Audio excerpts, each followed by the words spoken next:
Oh, hey, happy Friday, girl. I'm happy it's Friday. That's all I'm going to say about that. I am all out of cream. I am all out of Trimmy Mix.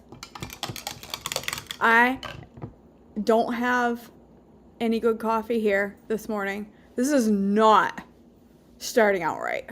But I'm going to get my head together because it's going to be all right. It's going to be all right. I'm having a singing canary instead. Good morning. Hey, Shirley Moore. Long time no talk. Oh, you guys. I'm so glad it's Friday. I got my feisty on this morning. I don't know where it came from, but it is on, and it's on tight. All right.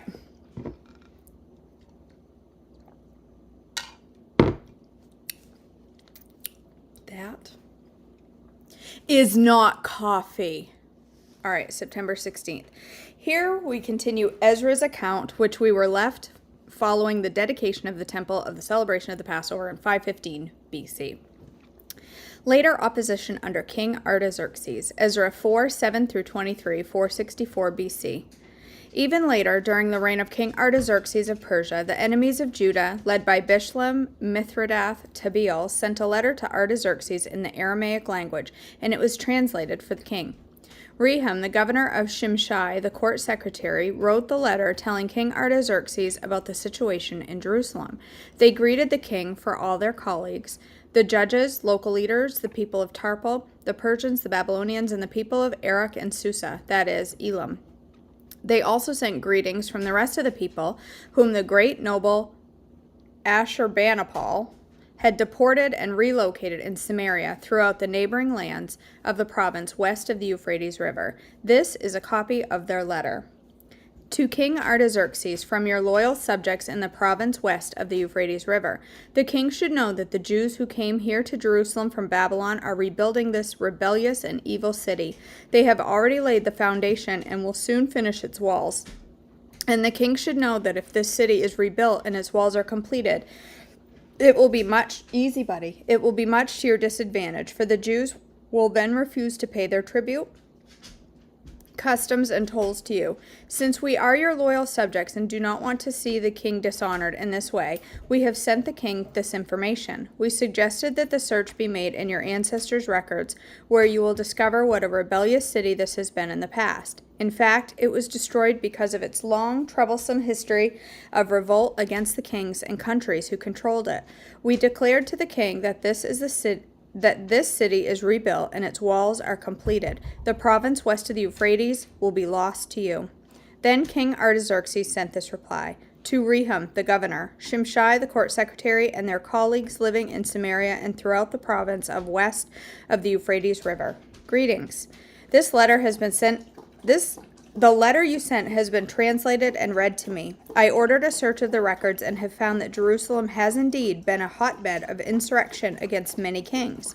In fact, rebellion and revolt are normal there. Powerful kings have ruled over Jerusalem and the entire province west of the Euphrates River, receiving tribute, customs, and tolls. Therefore, issue orders to have these men stop their work. That city must not be rebuilt except at my express command. Be diligent and don't neglect this matter, for we must not permit the situation to harm the king's interests. When this letter from King Artaxerxes was read to Rehum, Shimshai, and their colleagues, they hurried to Jerusalem. Then, with a show of strength, they forced the Jews to stop building. Ezra arrives in Jerusalem. Ezra 7:1-10, 458 BC. Many years later, during the reign of King Artaxerxes of Persia, there was a man named Ezra. He was the son of Seraiah, son of Azariah, son of Hilkiah, son of Shallum, son of Zadok, son of Ahitub, son of Amariah, son of Azariah, son of Marioth, son of Zariah, son of Uzi, son of Buki, son of Abishua, son of Phinehas, son of Eleazar, son of Aaron the high priest. This Ezra was a scribe who was well versed in the law of Moses, which the Lord, the God of Israel, had given to the people of Israel. He came up to Jerusalem for Babylon, and the king gave him everything he asked for, because the gracious hand of the Lord was his God was on him. Some of the people of Israel, as well as some of the priests, Levites, singers, gatekeepers, and temple servants, traveled up to Jerusalem with him in the 7th year of King Artaxerxes' reign. Ezra arrived in Jerusalem in August of that year. He had arranged to leave Babylon on April 8th, the first day of the new year, and he arrived in Jerusalem on August 4th, for the gracious hand of his God was on him. This was because Ezra had determined to study and obey the law of the Lord and to teach those decrees and regulations to the people of Israel. Artaxerxes' letter to Ezra. Ezra 7:11-26, 458 BC. King Artaxerxes had given a copy of the following letter to Ezra, the priest and scribe who studied and taught the commands and decrees of the Lord to Israel. From Artaxerxes, the king of kings, to Ezra the priest, the teacher of the law of the God of heavens. Greetings. I decree that any of the people of Israel in my kingdom, including the priests and Levites, may volunteer to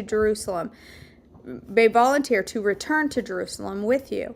I and my council of 7 hereby instruct you to conduct any inquiry into the situation in Judah and Jerusalem based on your God's law, which is in your hand. We also commission you to take with you silver and gold, which we are freely presenting as an offering to the God of Israel who lives in Jerusalem. Furthermore, you are to take any silver and gold that you may obtain from the province of Babylon, as well as the voluntary offerings of the people and the priests that are presented for the temple of their God in Jerusalem. These donations are to be used specifically for the purchase of bulls, rams, male lambs, and the appropriate grain offerings and liquid offerings, all of which will be offered on the altar of the temple of your God in Jerusalem. Any silver and gold that is left over may be used in whatever way you and your colleagues feel is the will of your God. But as for the cups we are entrusting to you for the service of the temple of your God, deliver them all to the God of Jerusalem. If you need anything else for your God's temple or for any similar needs, you may take it from the royal treasury. I, Artaxerxes the king, hereby send this decree to all the treasurers in the province west of the Euphrates River. You are to give Ezra, the priest and teacher of the law of the God of heaven, whatever he requests of you. You are to give him up to 7,500 pounds of silver, 500 bushels of wheat, 550 gallons of wine, 550 gallons of olive oil, and an unlimited supply of salt. Be careful to provide whatever the God of heaven demands for his temple, for why should we risk bringing God's anger against the realm of the king and his sons? I also decree that no priest, Levite, singer, gatekeeper, temple servant, or other worker in this temple of God will be required to pay tribute, customs, or tolls of any kind. And you, Ezra, are to use wisdom, the wisdom of your God.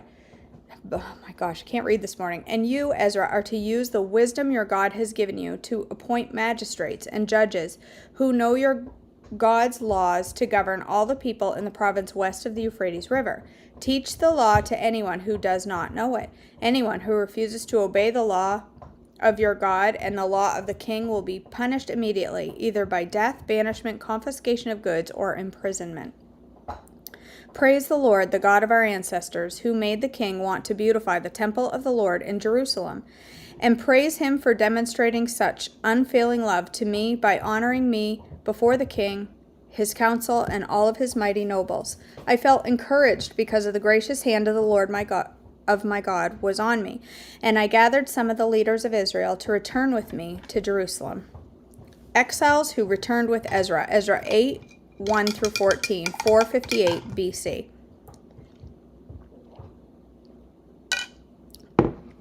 Here is a list of the family leaders and the genealogies of those who came with me from Babylon during the reign of King Artaxerxes. From the family of Phinehas, Gershom. From the family of Ithamar, Daniel. From the family of David, Hattush, a descendant of Shechaniah. From the family of Parash, Zechariah and 150 other men were registered. From the family of Pahash Moab, Elionai,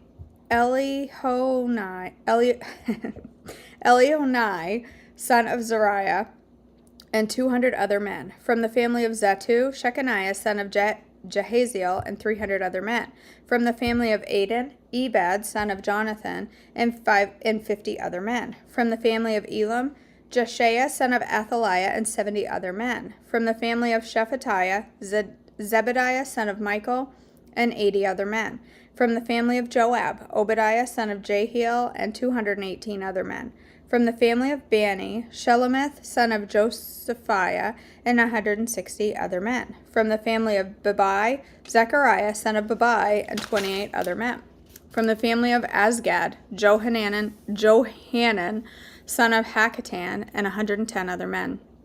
From the family of Adonikam, who came later, Ephelet, Jael, Shemaiah, and 60 other men. From the family of Bigvai, Uthai, Zachar, and 70 other men. Ezra's journey to Jerusalem, Ezra 8:15 through 36, 458 BC. I assembled the exiles at the Ahava Canal and were camped there for 3 days while I went over the list of the people and the priests who had arrived. I found that not one Levite had volunteered to come along. So I sent for Eleazar, Ariel, Shemaiah, Elnathan, Jarib,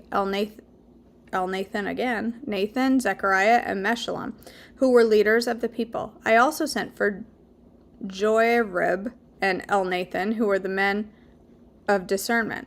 I sent them to Iddo, the leader of the Levites at Casaphia, to ask him and his relatives and the temple servants to send us ministers for the temple of God at Jerusalem. Since the gracious hand of our God was on us, they sent us a man named Sherebiah, along with 18 of his sons and brothers. He was a very astute man and a descendant of Mali, who was a descendant of Levi, son of Israel. They also sent Hashabiah together with Jeshiah from the descendants of Merari and 20 of his sons and brothers, and 220 temple servants. The temple servants were assistants to the Levites, a group of temple workers first instituted by King David and his officials. They were all listed by name, and there by the Ahava Canal I gave orders for all of us to fast and humble ourselves before our God. We prayed that he would give us a safe journey and protect us, our children, and our goods as we traveled. For I was ashamed to ask the king for soldiers and horsemen to accompany us and protect us from enemies along the way. After all, we had told the king, our God's hand of protection is on all who worship him, but his fierce anger rages against those who abandon him. So we fasted and earnestly prayed that our God would take care of us, and he heard our prayer. I appointed 12 leaders of the priests, Sherebiah, Hashabiah, and 10 other priests, to be in charge of transporting the silver, the gold bowls, and the other items that the king, his council, his officials, and all the people of Israel had presented for the temple of God. I weighed the treasure as I gave it to them and found the totals to be as follows: 24 tons of silver, 7,500 pounds of silver articles, 7,500 pounds of gold, 20 gold bowls equal in value to 1,000 gold coins, 2 fine articles of polished bronze as precious as gold. As I said to these priests, you and the treasures have been set apart as holy to the Lord. This silver and gold is a voluntary offering to the Lord, the God of our ancestors. Guard these treasures well until you present them to the leading priests, the Levites, and the leaders of Israel, who will weigh them at the storerooms of the temple at the Lord's temple in Jerusalem. So the priests and the Levites accepted the task of transporting these treasures of silver and gold to the temple of our God in Jerusalem. We broke camp at the Ahava Canal on April 19th and started off to Jerusalem. And the gracious hand of our God protected us and saved us from our enemies and bandits along the way. So we arrived safely in Jerusalem, where we rested for 3 days. On the 4th day of our arrival, the silver, gold, and other valuables were weighed at the temple of our God and entrusted to Meremoth, son of Uriah, the priest, and to Eleazar, son of Phinehas, along with Jozabad, son of Jeshua, Noadiah, son of Binui, both of whom were Levites. Everything was accounted for by number and weight, and the total weight was officially recorded. Then the exiles who had come out of captivity sacrificed burnt offerings to the God of Israel. They presented 12 bulls for all the people of Israel, as well as 96 rams and 77 male lambs. They also offered 12 male goats as a sin offering. All of this was given as burnt offerings to the Lord. The king's decrees were delivered to his highest officers and governors of the province west of the Euphrates River, who then cooperated by supporting the people and the temple of God. Okay. Hi, buddy. Hi. Oh, thank you for your ball. Thank you. Why don't you take it? Holy. A little rambunctious, ain't ya?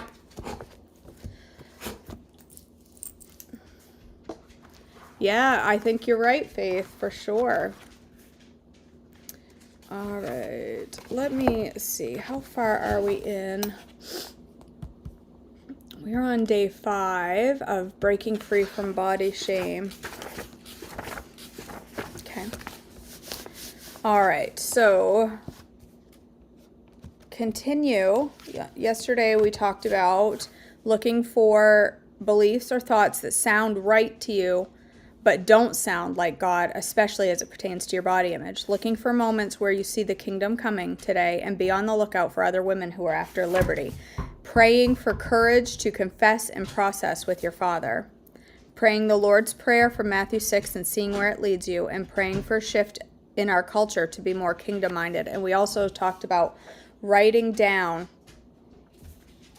the houses, the rooms in our houses that need to be, all of them. So what rooms are in your house? Entertainment, free time, Bible time, all of the things. All of the things in your life are a different room and need his influence and his touch. So to write down the different rooms in your life. So, okay. We are on page 10. The section is titled The Problem. I think I can read the whole, I'll read the whole section today. Now I'd like to acknowledge the massive problem I see in our current culture as it pertains to women and their bodies. Not only is this a compartmental space, one we often keep from the power and presence of God, but we've made it just a room or a closet without acknowledging that it may be one of the most important places in the house. Our bodies are where we experience our families. Our bodies are where we worship. We use our bodies to serve. Our bodies are where we encounter romance and sex. Our bodies are our main vehicle for rest. Maybe our bodies aren't actually the house. Maybe the house is our soul, the vehicle that will transcend our time on earth and eternity, even while our bodies change. But the body has to be some integral part of the structure. Maybe the insulation, the drywall, the frame. Many of us can't ignore our bodies, but we haven't been taught to see them from a kingdom-minded mentality. Bessie, go lay down, buddy. Quit you wandering. You distracted me. Go lay down. Go lay down. Come on. I'm getting you bed. Lay down for me. Lay down. All right. Many of us can't ignore our bodies, but we haven't been taught to see them from a kingdom-minded mentality either. So we live out our lives in a house of the soul, surrounded and encapsulated by confusing messages and broken beliefs. We're told our bodies are projects to work on, something to present to the world for measuring and evaluating. We're told our bodies are a reflection of our righteousness. If we follow God correctly, they'll look a certain way and mirror his majesty and grace.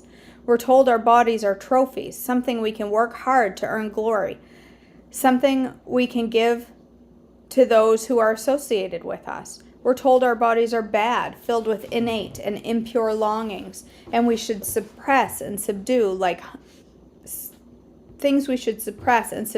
hunger, desire, fatigue. We are told these messages overtly, subtly, and directly. We're told these messages from birth as we listen to our families and leaders and lovers discuss their bodies and ours. We're told these messages in church, from the stage, the screen, and social media. We're told these messages from birth onward, with heightened application around pivotal moments and cornerstones of our life, such as graduation, marriage, motherhood, birthdays, vacations, and new seasons. We've been sold and told a collection of messages about the very container where we experience ourselves, God, his people, and the world. The problem with most of what we've been told is that it's biblically untrue. It doesn't line up with the heart, character, and overall message of God and his gospel. It's not how God would talk to his children or how he has spoken to us about our bodies, but nonetheless, the collection of messages has been delivered by his spokespeople and attributed to his kingdom society. I believe he is grieved. I believe that the God who created the universe longs for his children, specifically his daughters, to know the value and beauty and worth. He ascribes to know the value, beauty, and worth he ascribes to their bodies. I believe there is grace for those of us who have conveyed agreed with, and passed on these negative messages that negate the work of the gospel in our bodies. I believe we can unravel the lies and untangle the truths that have kept us contained in a condemnation-centric culture. I believe there is growth and healing for us on the other side of this. I believe our bodies were made good by a Father who doesn't make mistakes. And I believe that when we begin to apply that truth and administer freedom to the women around us, we'll see renewal in our culture at large. But we absolutely must turn the lights on, unlock the doors, and be honest about what we think, say, and live into with these beautiful and good bodies of ours. Okay. That's it for today. Thank you for joining me. For breakfast, I have absolutely no idea what I'm going to have. Could be a smoothie, could be a solid. I don't know. I gotta figure it out. Give me a few minutes to think, and I'll figure it out, and I'll be live for brekkie. I love you all. Have a blessed day today, and I will see you for more devotions tomorrow morning, and hopefully I'll see you for breakfast in just a few. Love you guys.